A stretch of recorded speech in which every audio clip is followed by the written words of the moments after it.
Hello and welcome. मैं हूं तन्वी सिन्हा और आप देख रहे हैं बिज तक पर द बिज इन्फ्लुएंसर्स। इस सीरीज में हमारी फाइनेंस कंटेंट क्रिएटर से बातचीत आप काफी पसंद कर रहे हैं, उसके लिए आपका बहुत बहुत शुक्रिया। आज हम आपकी मुलाकात कराएंगे एसेट योगी से।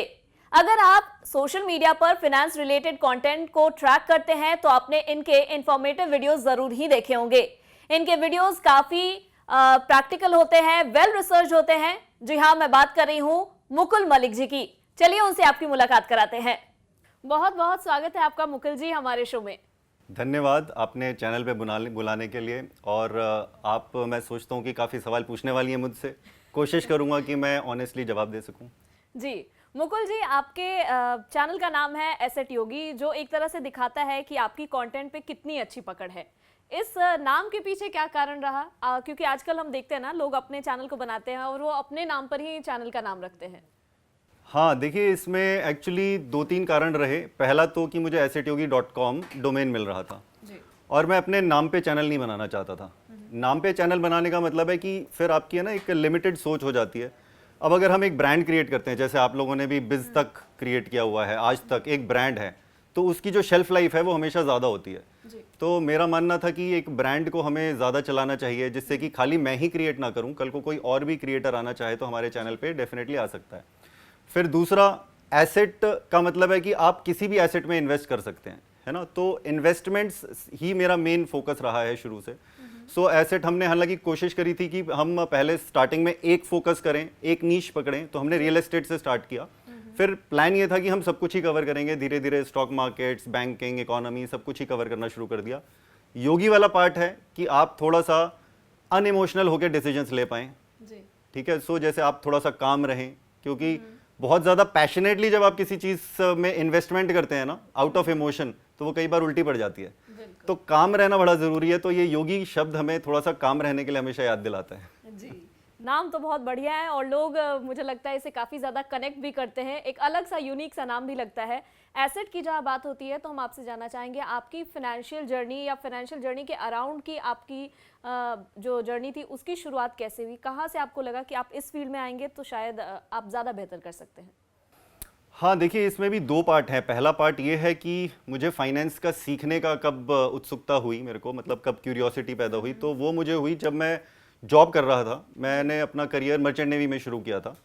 तो मेरी सैलरी ठीक ठाक थी, तो थोड़े पैसे जैसे ही आपके पास सेव होते हैं तो आप उसको इन्वेस्ट करने का सोचते हो। तो 2004 में मेरे ख्याल से मैंने अपना पहला म्यूचुअल फंड का इन्वेस्टमेंट किया था। तो उस टाइम पे 2004 से लेके 2007-8 तक बड़ी अच्छी मार्केट में रैली आई थी।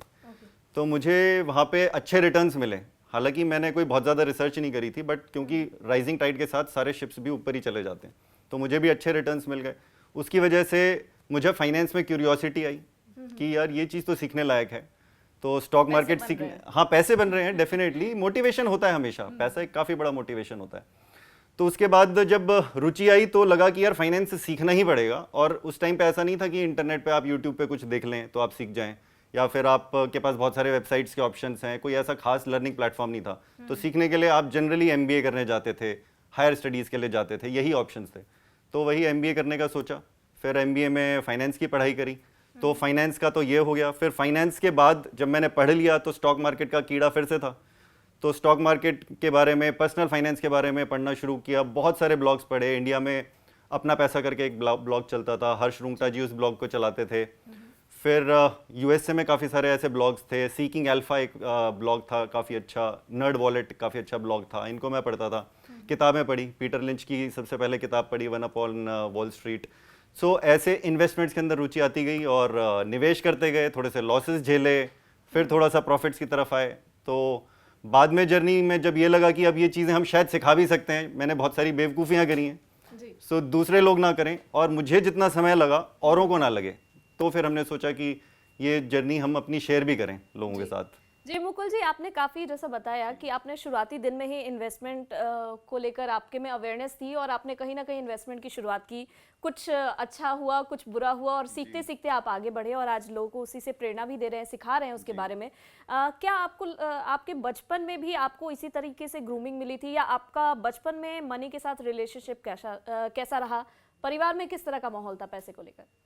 परिवार में माहौल ऐसा था, पहले तो देखिए हैंड टू माउथ ही था। कि ऐसा कोई हम लोग बड़े रिच बैकग्राउंड से नहीं आते हैं या प्रिविलेज्ड बैकग्राउंड से नहीं आते हैं।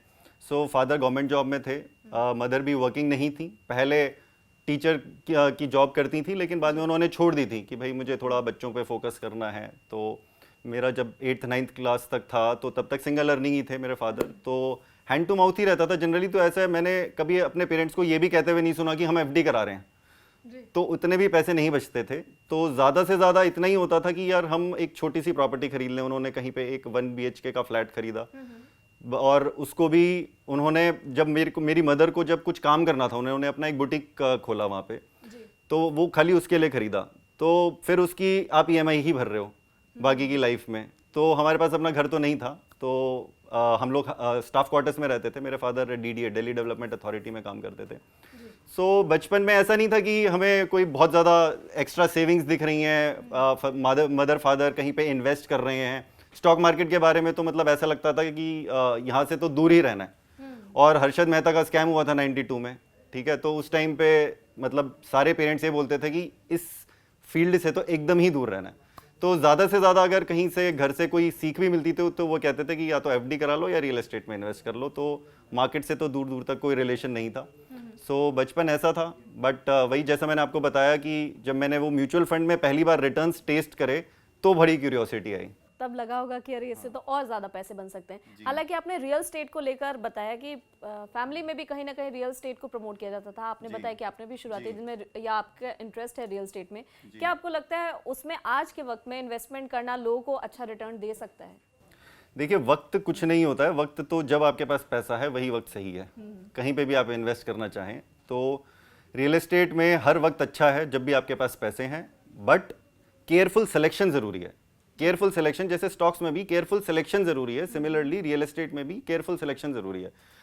जब आप अपने घर की बात करते हैं, बहुत लोग सोचते हैं कि भाई मैं मल्टीपल प्रॉपर्टीज़ खरीद लूँ, रेजिडेंशियल प्रॉपर्टीज़ ही खरीद लूँ, रिटर्न्स अच्छे आएंगे। लेकिन रेजिडेंशियल में रिटर्न्स अच्छे नहीं आते हैं, ये प्रूवन फैक्ट है।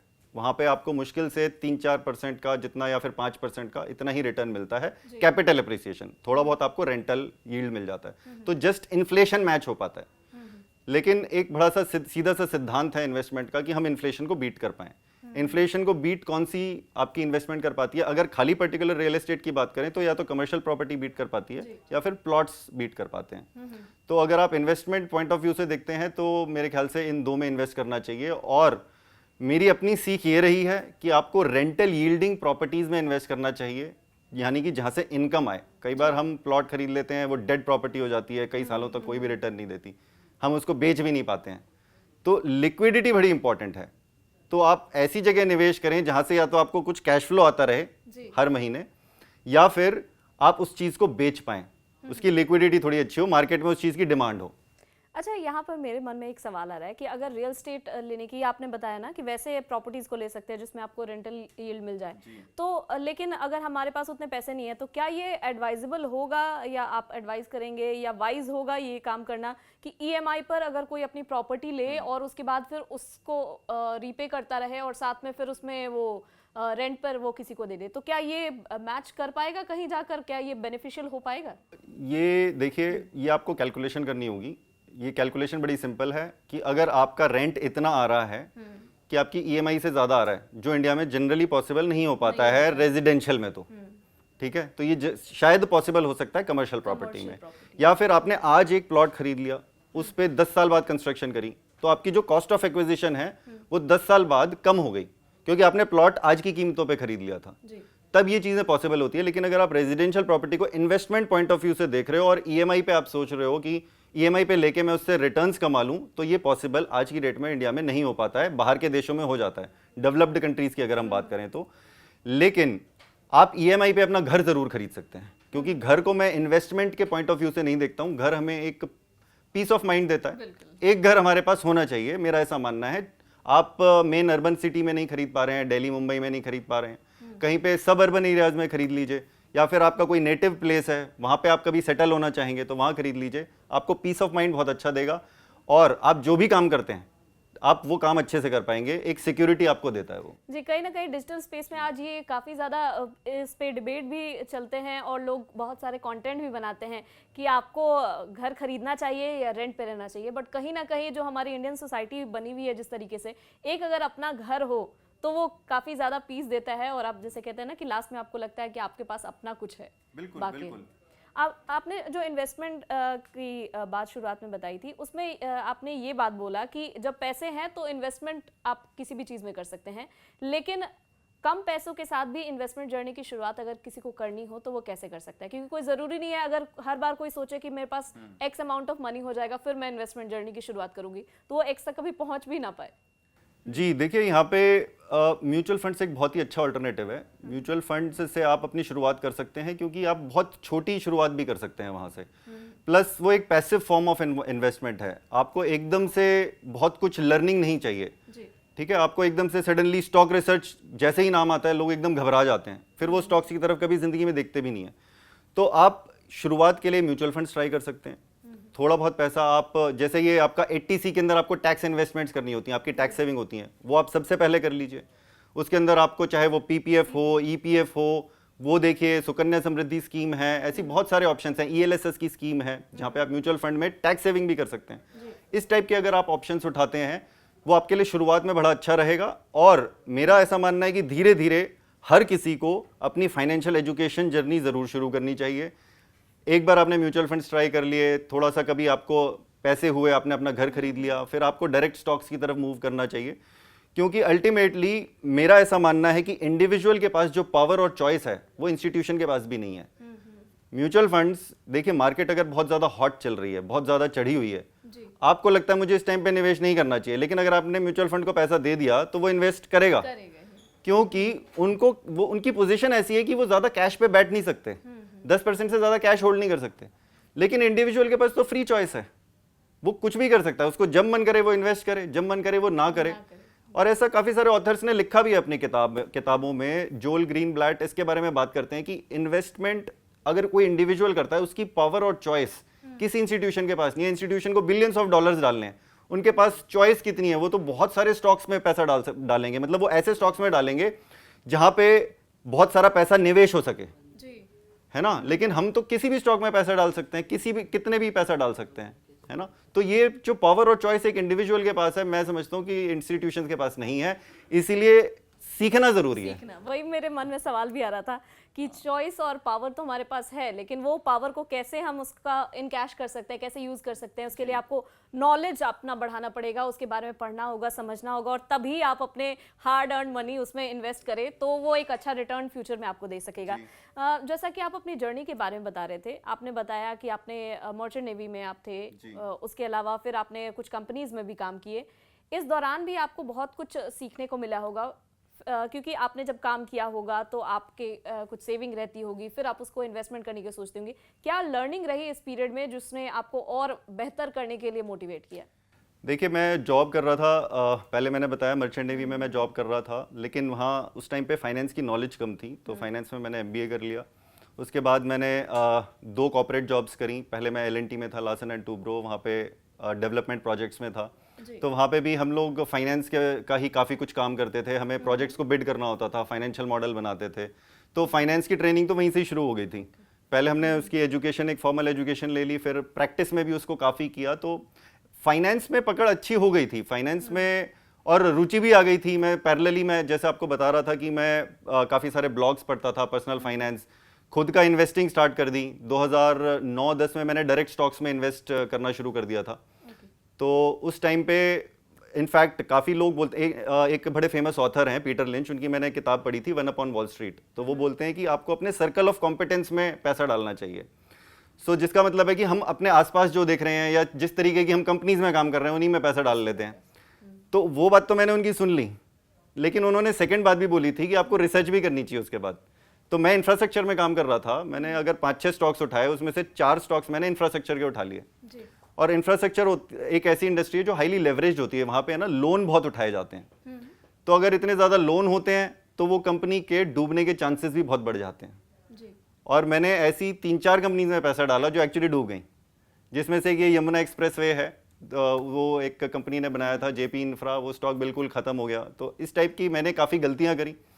तो मुझे एक बात समझ में आई कि हाफ नॉलेज से भी इन्वेस्ट नहीं करना चाहिए, ठीक है। तो वो जब तक आपकी जर्नी पूरी, आपकी रिसर्च अच्छे से ना हो जाए, आप कॉन्फिडेंट ना हो जाए, तब तक आप इन्वेस्ट मत कीजिए। कोई ऐसी हरी नहीं है जी। अगर मान लीजिए आज लोग कहते हैं कि एचडीएफसी बैंक में देखिए कितने अच्छे रिटर्न्स मिल गए पिछले 20-25 सालों में, लेकिन अगर आप उस स्टॉक को 3-4 साल स्टडी कर रहे थे और उसके बाद भी इन्वेस्ट कर लेते तो भी अच्छे ही रिटर्न्स मिलते, लेकिन तब आप शायद कॉन्फिडेंट ज्यादा होते, है ना। क्योंकि एक एचडीएफसी के बैंक के अगेंस्ट बहुत सारे फेलियर्स भी हैं, इतने सारे बैंक्स 90s में डूबे भी हैं, उन फेलियर्स को हम भूल जाते हैं, है ना। तो वो हमारा एक बायस आ जाता है कि ये क्योंकि सक्सेसफुल एक कंपनी हुई है तो इसका मतलब हमेशा सारे बैंक सक्सेसफुल ही होंगे, ऐसा कोई जरूरी नहीं है। हाँ, मतलब बिल्कुल एनालिसिस और उसके बारे में जानकारी अगर कोई व्यक्ति रख लेता है और तभी इन्वेस्टमेंट की तरफ आगे बढ़ना चाहिए। आप अपने इन्वेस्टमेंट पोर्टफोलियो को कैसे डाइवर्सिफाई करते हैं? एक आप रफ एग्जांपल के साथ अगर हमारे व्यूअर्स को बता दें तो वो समझ लेंगे कि किस तरह के मतलब रिस्क मैनेजमेंट किस तरीके से होना चाहिए। देखिए, मैं आपसे डेफिनेटली अपने पोर्टफोलियो के बारे में भी बात करता हूं, क्योंकि मेरी जर्नी बड़ी हैफेजर्ड सी रही है कि ऐसा नहीं है कि मैं हमेशा जॉब ही कर रहा था, मैंने अपना बिजनेस शुरू कर दिया। तो एक अगर कोई बिजनेस स्टार्टअप करता है अपना, तो उसको अपने बिजनेस में भी इन्वेस्ट करना है। तो मैं इस क्वेश्चन को 2-3 पार्ट्स में आंसर करना चाहूँगा कि अगर कोई बिजनेसमैन है तो उसको अगर ऐसा लगता है कि मेरे बिजनेस में ग्रोथ बहुत अच्छी मिल रही है मुझे, देखिए स्टॉक से हम कितना एक्सपेक्ट कर सकते हैं, ऑन एन एवरेज मैं समझता हूँ 15 से 20% हम सालाना रिटर्न एक्सपेक्ट कर सकते हैं अगर हम डायरेक्ट स्टॉक्स में इन्वेस्ट कर रहे हैं तो। लेकिन आपको लगता है मेरा धंधा 50% से ग्रो कर सकता है, तो आप अपने धंधे में डालिए पहले पैसा, तब आपको स्टॉक्स की तरफ देखने की जरूरत भी नहीं है। अगर आपका खुद का बिजनेस बहुत अच्छा ग्रो कर रहा है तो स्टॉक्स की तरफ आपको क्यों देखना है, आप उसी को ग्रो कीजिए। लेकिन कई बार ऐसे बिजनेसेस होते हैं जो कैश फ्लो बिजनेस हो जाते हैं, वो कैश काउ बन जाते हैं, है ना। आपको हर महीने कैश आ रहा है लेकिन वो बिजनेस ना स्टैग्नेट हो चुका है, वो जितना पीक पे जाना था वो जा चुका है।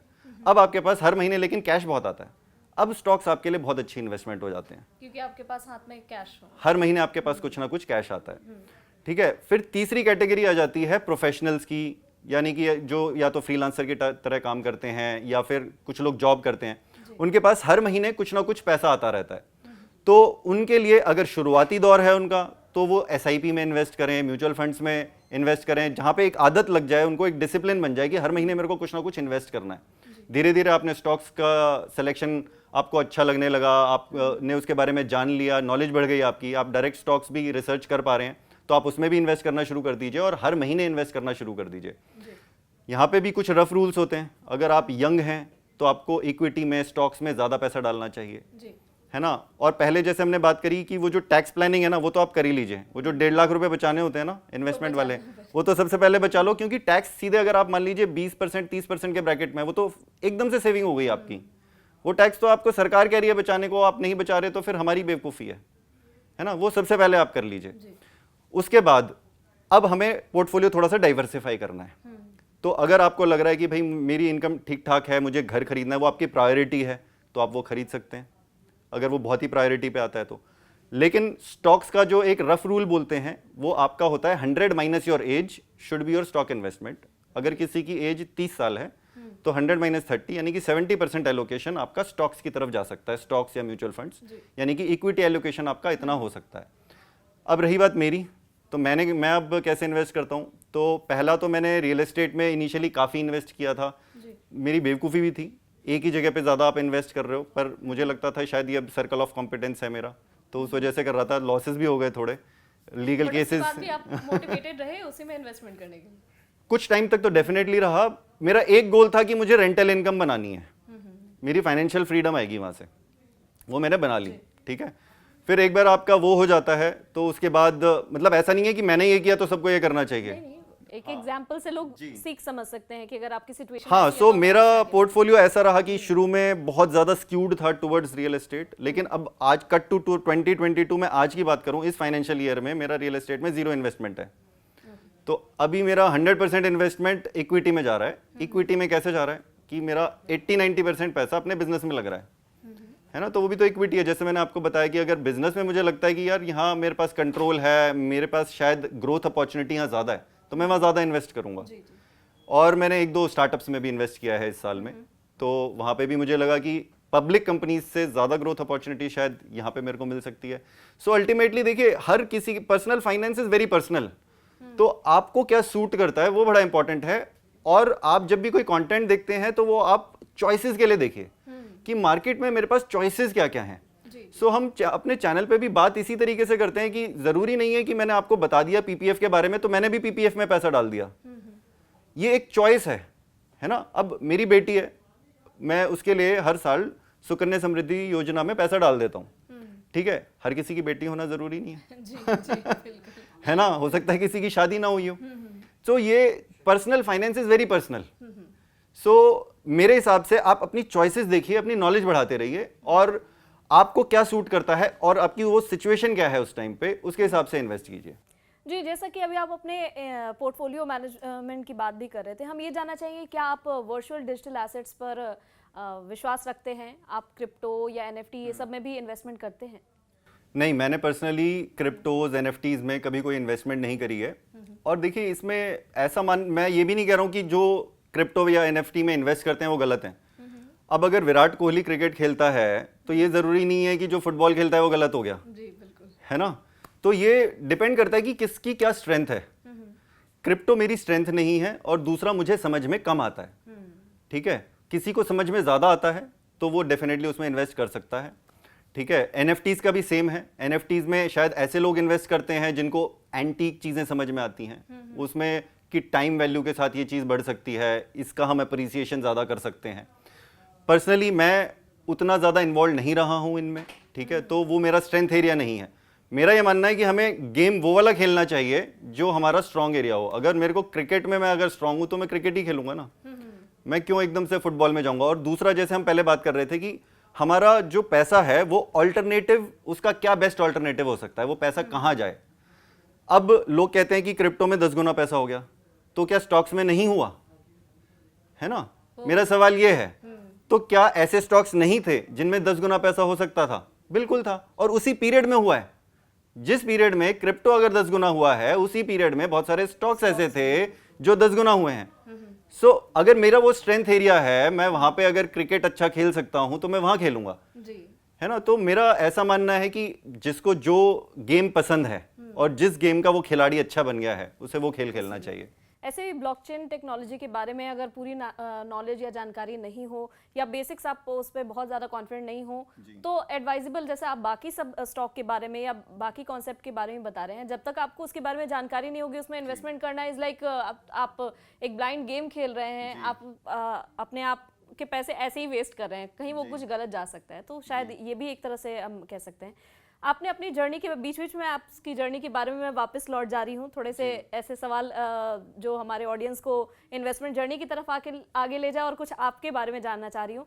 आपने बताया आपने दूसरी सी कंपनी के बारे में कंपनियों में भी काम किया, उसके बाद आपकी यूट्यूब की जर्नी कैसे शुरू हुई और ये मोड़ कैसे आया कि आपको लगा कि आप एक डिजिटल प्लेटफॉर्म में अगर आ जाते हैं, लोगों को बताना शुरू कर देते हैं तो ये आपके लिए एक नया रास्ता खुल जाएगा? हाँ, ये जर्नी थोड़ी सी ऑड थी। देखिए जब मैं जॉब कर रहा था तो थोड़ा एंटरप्रेन्योरशिप का कीड़ा काट गया उस टाइम पे ना, कि खुद का कुछ करते हैं। और मतलब मेरी एज ऐसी थी उस टाइम पे, मेरी 30-31 साल उम्र थी, तो कि अब सबको कीड़ा काटता है मुझे लगता है। शायद ठीक है। तो मैंने सोचा कि अभी नहीं तो कभी नहीं, फिर कब करेंगे, बिल्कुल, है ना। तो मैंने एक बिजनेस आइडिया सोचा, प्रॉपर्टी मैनेजमेंट का एक आइडिया सोचा। वो बाहर के देशों में काफ़ी अच्छा चलता था, मुझे पता नहीं था कि बाहर के देशों में चलता है। मुझे लगा था बड़ा यूनिक आइडिया सोचा है मैंने, कि मैं खुद भी पर्सनल प्रॉब्लम से गुजर रहा था, क्योंकि मेरी एक प्रॉपर्टी चेन्नई में थी, मैं दिल्ली शिफ्ट हो चुका था। मैनेज करने में बड़ा प्रॉब्लम होती थी कि आप अपने रिलेटिव्स भी नहीं है वहाँ पे, किसको बोलोगे कि भाई जाके आप ये मकान दिखा दीजिए, कोई रेंट के लिए आया है, मतलब छोटे छोटे प्रॉब्लम्स हैं, वहाँ पे मेंटेनेंस करनी है। तो इस तरीके से प्रॉपर्टी मैनेजमेंट का बड़ा अच्छा बिजनेस चलता है, मतलब डेवलप्ड कंट्रीज में। जैसे यहाँ पे कमर्शियल प्रॉपर्टीज में भी चलता है, वहाँ रिटेल में भी चलता है। तो वो हमने शुरू किया गुड़गांव में। वहाँ पे हम लोगों की पहली कंपनी थी जो ऐसा इस टाइप का कुछ काम कर रहे थे। और वहाँ पे हम लोगों ने पैम्फलेट्स बंटवाना शुरू करा, मार्केटिंग करना शुरू करी। वहाँ पे हमारे मार्केटिंग के खर्चे भी पूरे नहीं होते थे, वहाँ से इतना ज़्यादा हमें रिस्पॉन्स नहीं मिल रहा था। लेकिन हमारी जो वेबसाइट थी बड़ी बड़ी बिलो एवरेज वेबसाइट थी, अच्छी वेबसाइट नहीं थी। ठीक है, और उस पे इंक्वायरीज आनी शुरू हो गई। तो वहां से मुझे बड़ी क्यूरियोसिटी आई कि यार ये चीज़ तो फ्री में हो रही है, यहाँ पे हमने वेबसाइट बनाई है 10,000 रुपये देके, वो वन टाइम कॉस्ट है, और यहाँ से इंक्वायरीज बड़ी आ रही हैं। तो मैंने कहा यार ये डिजिटल मार्केटिंग सीखना बहुत ज़रूरी है। तो मैंने वो धंधा ही छोड़ दिया।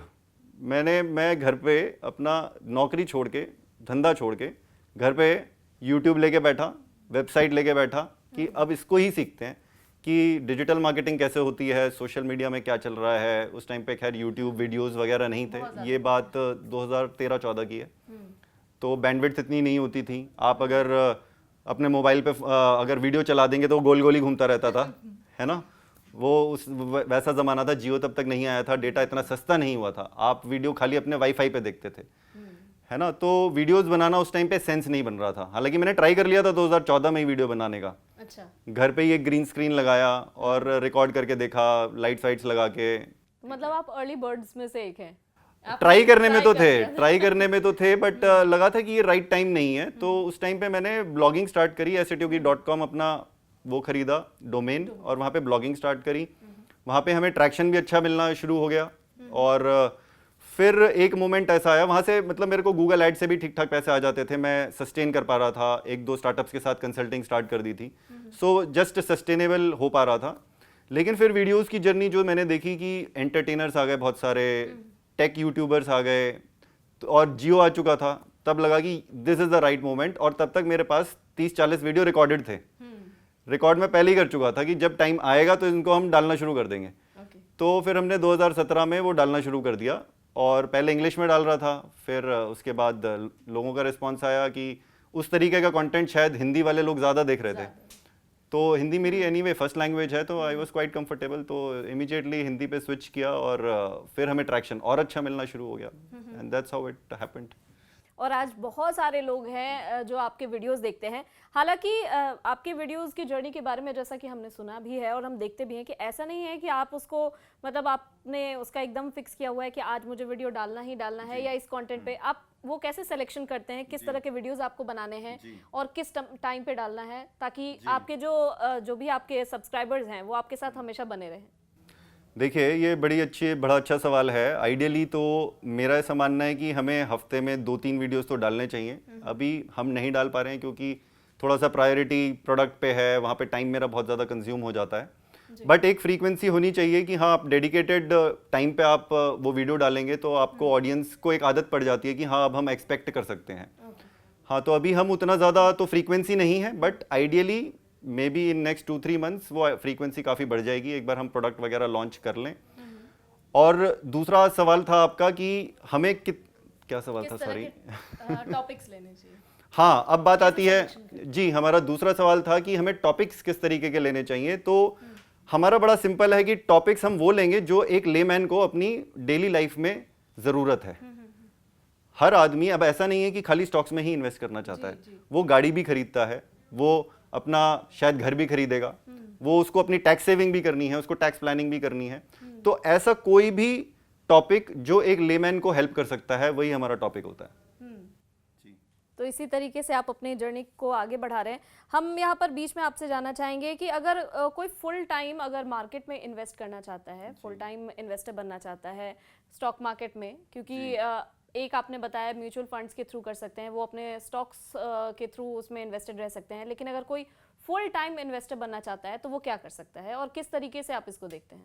देखिए पहली बात तो अगर कोई बिगिनर है तो उसे फुल टाइम इन्वेस्टर का बनने का इमीडिएटली सोचना ही नहीं चाहिए, क्योंकि आपको कैपिटल चाहिए बहुत ज़्यादा।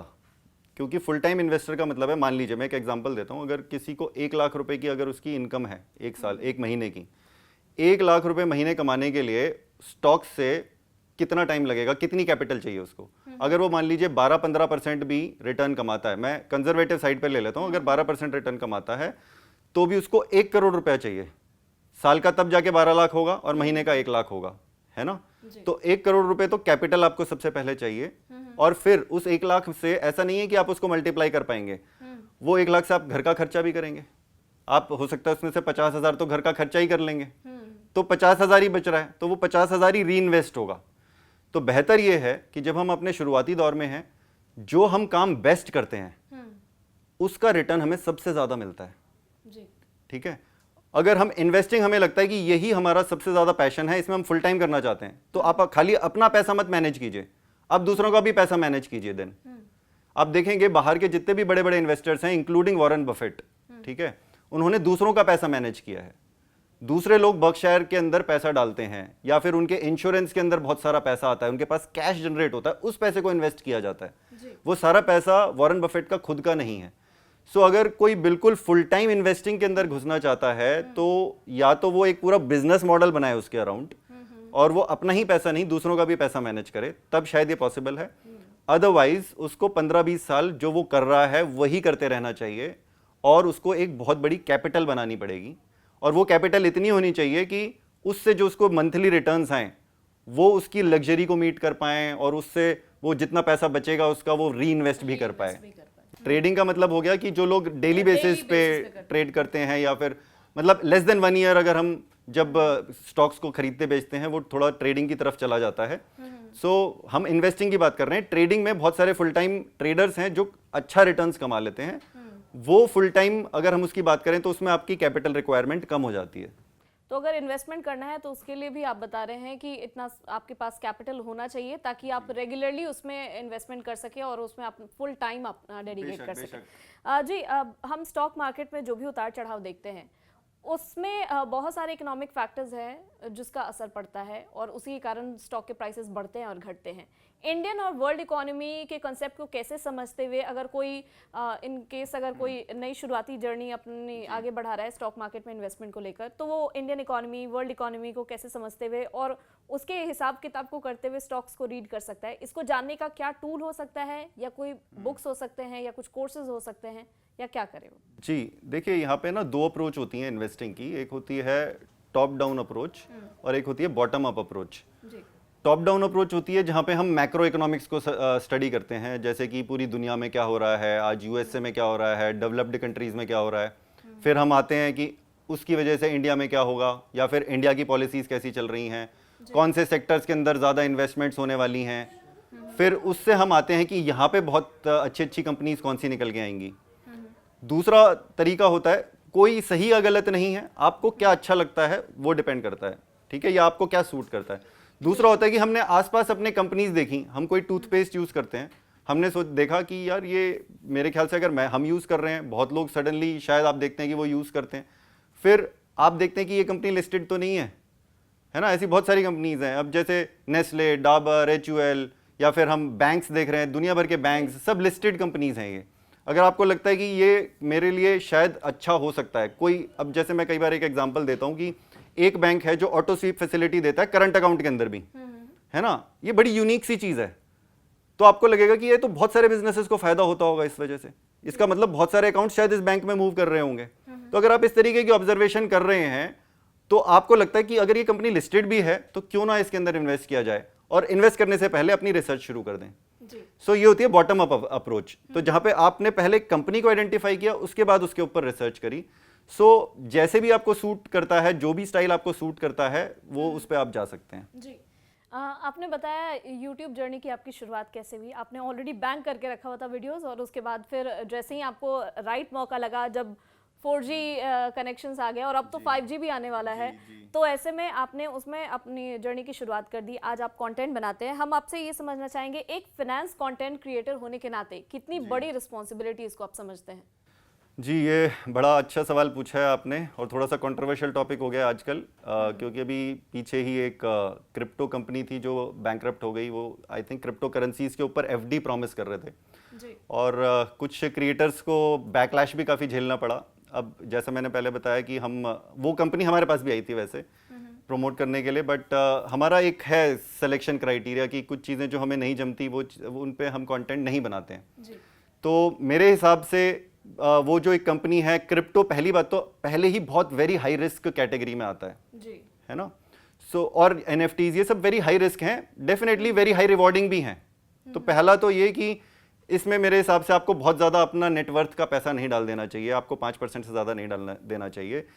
लेकिन एज अ फाइनेंस क्रिएटर हमारी क्रेडिबिलिटी बहुत ज़्यादा बढ़ जाती है जब हम इस तरीके का कंटेंट बना रहे हैं। जैसे कि अगर इतना हाई रिस्क कैटेगरी का कोई है और हम वहाँ पे ये चीज़ बोलें कि एफडीए लोग दे रहे हैं और यहाँ पे आपको फिक्स रिटर्न्स प्रॉमिस हो रहे हैं, वेरी हाई रिस्क कैटेगरी के ऊपर फिक्स रिटर्न्स, ये थोड़ी सी अटपटी बात है।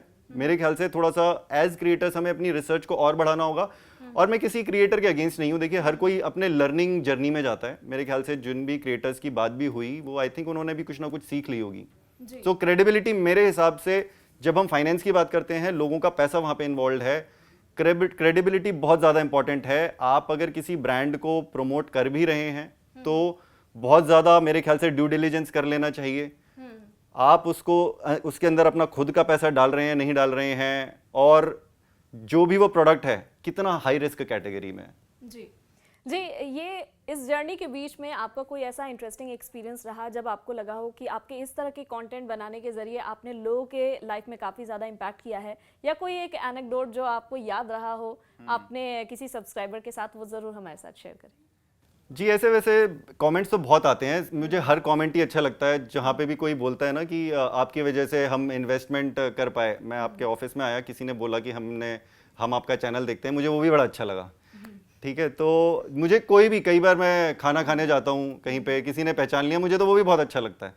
बट एक मैं आपको फिर भी स्पेशल स्टोरी बताऊंगा कि कमेंट्स में जब हम इनिशियली बना रहे थे कंटेंट, तो एक लोन के ऊपर मैंने वीडियो बनाया हुआ था।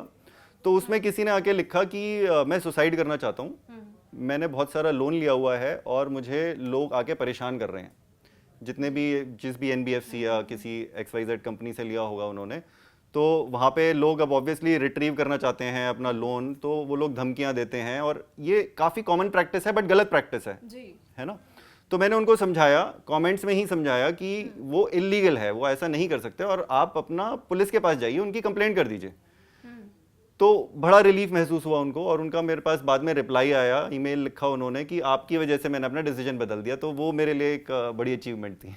जी, डिजिटल स्पेस में आज जैसे जैसे डेवलपमेंट हम देख रहे हैं, साथ में कोविड के दौरान जिस तरह से एक बूम सा आ गया और लोग ज़्यादा से ज़्यादा डिजिटल कंटेंट को कंज्यूम करने लगे हैं, ऐसे में आप इसके फ्यूचर को कैसे देखते हैं? क्या और इस स्पेस में और कुछ डेवलपमेंट की आपको लगता है कि आगे आने वाले दिनों में आशंकाएं हैं और उम्मीद बन सकती है?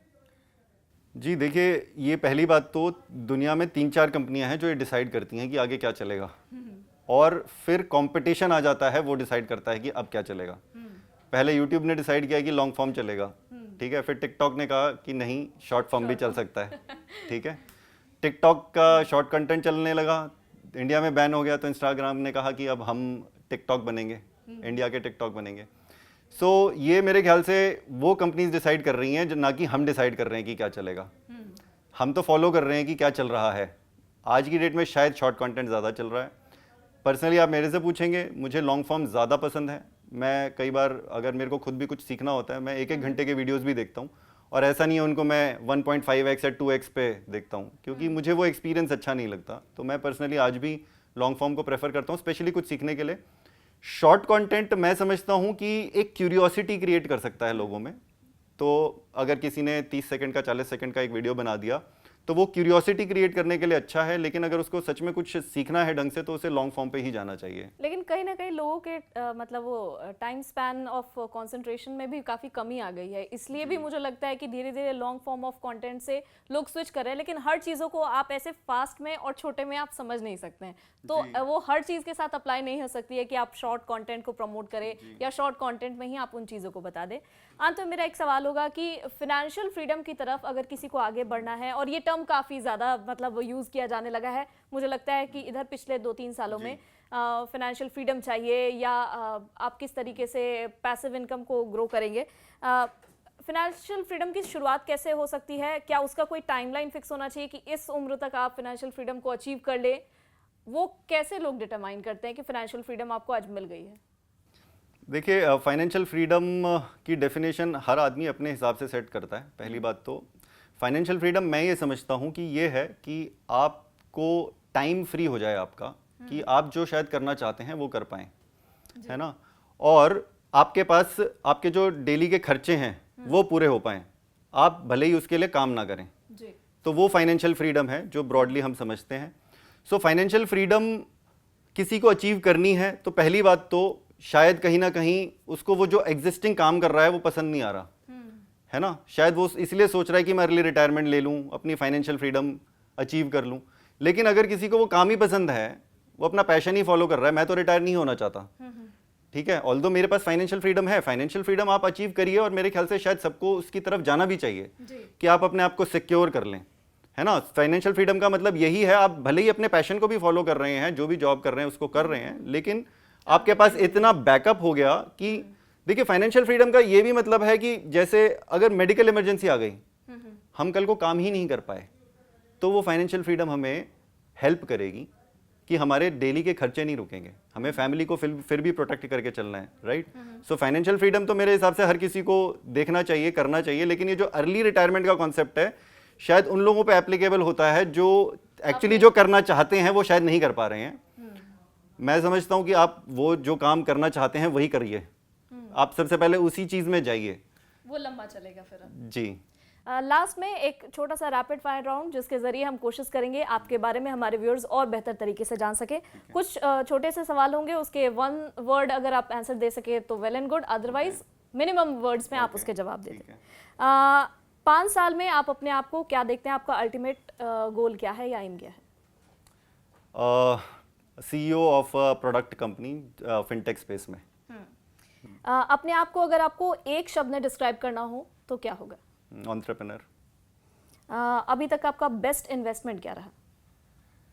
बेस्ट इन्वेस्टमेंट क्या रहा, गुड क्वेश्चन। स्टॉक इन्वेस्टमेंट रहा, एक टेक महिंद्रा स्टॉक में मैक्सिमम पैसे बने। अच्छा, मुझे ये भी पता चला है कि अब आप म्यूचुअल फंड में इन्वेस्टमेंट नहीं करते हैं, आप स्टॉक में डायरेक्ट करते हैं। क्यों? आप मतलब आपको लगता है कि अब आप स्टॉक के बारे में ज़्यादा खुद से इन्वेस्टमेंट करने के लिए आप ज़्यादा कैपेबल हो चुके हैं, इसलिए? हाँ बिल्कुल, हम रिसर्च करते हैं, दिन रात हम यही काम कर रहे हैं। तो क्योंकि अब हम रिसर्च कर रहे हैं, तो अब मेरा मानना है कि म्यूचुअल फंड्स में जो लोग बैठे हैं, मैं ये मान लूँ कि उनका IQ मेरे से ज़्यादा है या नॉलेज मेरे से ज़्यादा है, हमारे यार दोस्त ही बैठे हैं वहाँ। म्यूचुअल फंड का नेक्स्ट स्टेप हो सकता है डायरेक्ट इन्वेस्टमेंट, आप स्टॉक में करना शुरू। बिल्कुल जी। मनी या रिकॉग्निशन में से अगर कुछ चुनना हो तो आप क्या चुनेंगे? ये तो बड़ा इंटरेस्टिंग पूछा है आपने, रिकॉग्निशन। ओके। लेकिन आप पैसों के अराउंड अपने कंटेंट बनाते हैं और आपको वो चाहिए रिकॉग्निशन। रिकॉग्निशन से पैसा आ जाएगा। बेस्ट बुक आपके अकॉर्डिंग जो आपने पढ़ी हो? Thinking fast and slow. मैं इन्वेस्टमेंट्स की बात करूँ तो हालांकि वो डायरेक्टली फाइनेंस की बात नहीं करती है, बट बहुत डीप साइकोलॉजी की बात कर रही है। So that book. कोई आपके फेवरेट कंटेंट क्रिएटर जिनके बारे में आप जिनका नाम ले सके, जिनको आप फॉलो करते हैं? कंटेंट क्रिएटर आप फाइनेंस में पूछ रहे हैं या जनरल पूछ रहे हैं? जनरल तो मैं बहुतों को देखता हूँ, मुझे बीबी की वाइन्स भी अच्छा लगता है, ठीक है। मुझे काफ़ी लोग हैं टेक में, टेक बर्नर के बड़े अच्छे वीडियोस आते हैं। फॉरेन क्रिएटर्स की अगर मैं बात करूँ तो नैश डेली को मैंने काफ़ी देखा है। केसी नाइस्टार्ट हैं, फिर ये है मिस्टर बीस्ट हैं। मिस्टर बीस्ट की एडिटिंग नेक्स्ट लेवल है, तो इन लोगों से हम भी कुछ ना कुछ सीखने की कोशिश करते हैं। जी। अगर आप का मूड अच्छा नहीं होता है, बैड मूड में आप क्या करते हैं? बहुत कुछ अलग अलग करता हूँ। बैड मूड में मैं क्या करता हूँ, मूवीज़। तो आपका फेवरेट पास टाइम भी मूवीज़? हाँ, एक्चुअली मेरे को थोड़ी एडिक्शन ही हो गई थी, कि नेटफ्लिक्स एडिक्शन जिसे बोलते हैं, तो वो ही हो गई थी, बट अब कोशिश कर रहा हूँ उससे बाहर आने की। वापस आने की। अगर आपको FD, PPF, म्यूचुअल फंड और स्टॉक मार्केट में अगर चूज करना हो तो आप क्या चुनेंगे? Stocks any day. ओके। कोई ऐसी चीज़ जो आप अपने लाइफ के पुराने समय में जाकर बदलना चाहें? कि रियल एस्टेट में मैंने इतना हेवीली इन्वेस्ट ना किया होता ओके। इनिशियल ईयर्स में। तो शायद बेस्ट लर्निंग भी यही हुई आपकी? हाँ डेफिनेटली, यही इन्वेस्टमेंट में जर्नी में यही रही है कि रियल एस्टेट में स्पेशली जो रेजिडेंशियल प्रॉपर्टीज होती हैं वो आपको बहुत अच्छा रिटर्न्स नहीं देती हैं, उनको आप इन्वेस्टमेंट की तरह मत देखिए। आप अपने आप को एज अ कंटेंट क्रिएटर देखना चाहते हैं या एज अ एंटरप्रेन्योर देखना चाहते हैं? एंटरप्रेन्योर। ओके। कंटेंट क्रिएटर अगर आप नहीं होते तो आप क्या होते? कंटेंट, मैं एंटरप्रेन्योर होता, मैं कुछ और कर रहा होता। मतलब अगर मान लीजिए ये दोनों में से आप के पास चॉइसेस नहीं है तो फिर आप क्या होते? तो मैं फाइनेंस की कोई जॉब कर रहा होता, जो मैं शायद कर ही रहा था। मतलब फाइनेंस के रिवॉल्विंग ही आपका आगे का भी फ्यूचर होता। लास्ट बस एक सवाल मेरा और बनेगा, आपने बीच बीच में भी अपने प्रोडक्ट के बारे में बात की, आप जिस पर फोकस कर रहे हैं, आप उसमें इन्वेस्टमेंट भी इतना कर रहे हैं, उसके बारे में थोड़ा सा बता दें। क्या हमारे व्यूअर्स आगे आने वाले दिनों में आपके जरिए एक्सपेक्ट कर सकते हैं? आप किस प्रोडक्ट को लेकर आने वाले हैं? प्रोडक्ट देखिए, अब ये आप सवाल ऐसा पूछ रहे हैं कि आप पिक्चर रिलीज होने से पहले उसकी कहानी पूछना चाहते हैं। तो टीजर हमें मिल सकता है जरूर। मैं ये बता सकता हूँ कि हम इन्वेस्टर्स के लिए काम करना चाह रहे हैं कि हमने 2-3 पेन पॉइंट्स आइडेंटिफाई करे हैं जो बहुत स्ट्रॉन्ग पेन पॉइंट्स हमें लगते हैं इन्वेस्टर्स के लिए, जिनका एक अच्छा सोल्यूशन आज हमें मार्केट में नहीं दिखता है। जी तो I think this should be good teaser enough, और बाकी मेरे ख्याल से अगर कोई फॉलो करता है हमें तो पता चल जाएगा, जल्दी ही हम लॉन्च करेंगे। लेकिन हमारे बिज़तक प्लेटफॉर्म के जरिए भी ऐसे DOE के जितने भी फॉलोअर्स हैं वो ये जान पाएंगे एक टीजर के फॉर्म में ही कि वो क्या नया लेकर आने वाले हैं। और आने वाले दिनों में हम आपको बहुत बहुत शुभकामनाएं देते हैं कि आपका ये जो प्रोडक्ट आ रहा है वो जल्द लॉन्च हो और काफ़ी अच्छा उसे सक्सेस भी मिले, आपका जो YouTube प्लेटफॉर्म है वो और ज़्यादा ग्रो करे। आप हमारे शो में आए, इतना वक्त दिया, उसके लिए आपका बहुत बहुत शुक्रिया। Thank you Tanvi, thank you for having me. Thank you sir. इस वीडियो को लाइक करना ना भूलें, साथ ही अपने फ्रेंड्स एंड फैमिली में जरूर इन वीडियोस को शेयर करें ताकि उन्हें भी इसके बारे में जानकारी मिल सके। आज के इस वीडियो में इतना ही। अगले दिन यानी फिर से संडे शाम 7 बजे एक और फाइनेंस कंटेंट क्रिएटर से आपकी मुलाकात कराऊंगी। तब तक के लिए इतना ही और देखते रहिए बिज़ तक।